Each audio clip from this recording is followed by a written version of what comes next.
విశ్వనాథరమ గారు అందించిన విద్యాదానం. విద్య సంస్కారాన్ని నేర్పుతుంది, నైతికతను పెంచుతుంది. విద్య ద్వారా ఏది దైవమో, ఏది ధర్మమో, ఏది జడమో, ఏది చేతనమో, ఏది మట్టో, ఏది మాణిక్యమో బోధపడుతుంది. విద్యకు వినయానికి అవినాభావ సంబంధం ఉంది. ఎవరితో ఎలా ప్రవర్తించాలో విద్య నేర్పుతుంది. విద్య నేర్పే పాఠశాల ఏదైనా అది విజ్ఞానాన్ని ప్రసాదించే ఆలయమే. అక్కడ గురువే దైవం. ఆ పాఠశాలలో పేద గొప్ప భేదాలుండవు. దశరథ కుమారులైన రామలక్ష్మణ భరత శత్రుఘ్నులు వశిష్ఠుడి దగ్గర, బలరామకృష్ణులు సాందీపముని వద్ద రాజకుమారుల్లా విద్యను అభ్యసించలేదు. నిరాడంబరంగా సామాన్యుల్లాగే చదువుకున్నారు. సామాజిక రాజనీతి విషయంలో శ్రీరామచంద్రుడిని నేటికి ఆదర్శమూర్తిగా భావించడానికి కారణం గురువుల దగ్గర ఆయన వినయ విధేయతలతో విద్యను అభ్యసించడమే. శ్రీకృష్ణ కుచేలుర మైత్రి కేవలం గురుకులం వరకే పరిమితం కాలేదు. కృష్ణుడు ఎంతో ఉన్నత స్థాయికి ఎదిగాక కూడా కుచేలుడిని ఆదరించాడు, అతిథి మర్యాదలతో గౌరవించాడు. ఆ సంస్కారం ఆనాటి విద్యా విధానం నేర్పినదే. విద్య మాత్రమే మనిషికి ఎనలేని కీర్తిని అందిస్తుంది.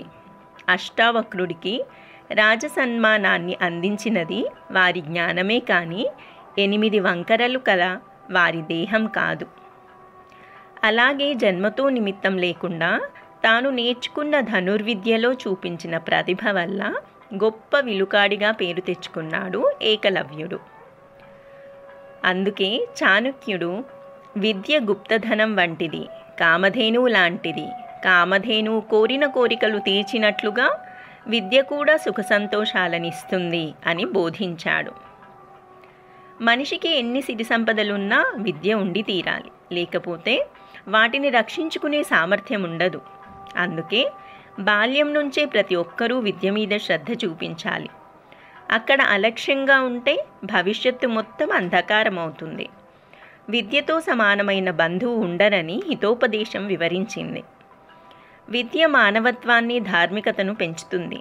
నిత్య జీవితంలో ఎదురయ్యే ఎన్నో సమస్యలను పరిష్కరించుకునే తెలివి విద్య ద్వారా మాత్రమే సాధ్యపడుతుంది. విశిష్టమైన తేజస్సును ప్రసాదించి దేశాంతరాలలో బంధువులా ఆదుకునే విద్య దైవ సమానమైనది. మనిషిలోని ప్రజ్ఞను విస్తరింపజేసి మానసిక వికాసానికి దోహదం చేసే విద్య ఎంతమందికి పంచినా పెరుగుతుందే తప్ప తరగదు. చంద్రుడు రాత్రిని వెలుగుతో నింపినట్లుగా విద్యావంతుడు, సజ్జనుడు అయిన వ్యక్తి కుటుంబంలో కనీసం ఒక్కరున్నా చాలు. అతడి విజ్ఞాన కాంతులు ముందు తరాలకు వెలుగుబాటను చూపుతాయి. ప్రతి మనిషి తన కుటుంబానికి ఆధారంగా, ఊరికి ఉపకారిగా, దేశానికి సేవకుడిగా జీవించాలంటే అతడు విద్యాధికుడై ఉండాలి. అన్నదానం అన్నింటికన్నా గొప్పదే, కానీ అంతకన్నా గొప్పది విద్యాదానం. విద్యను శ్రద్ధాభక్తులతో నేర్చుకున్న మనిషి శాశ్వతమైన ప్రయోజనం పొందగలడు. అందుకే తాను నేర్చిన విద్యను 10గురికి పంచడానికి మనిషి ప్రయత్నించాలి. ఆ విధంగా సమస్త మానవాళికి మేలు చేసేందుకు ఎవరికి వారు కృషి చేయాలి.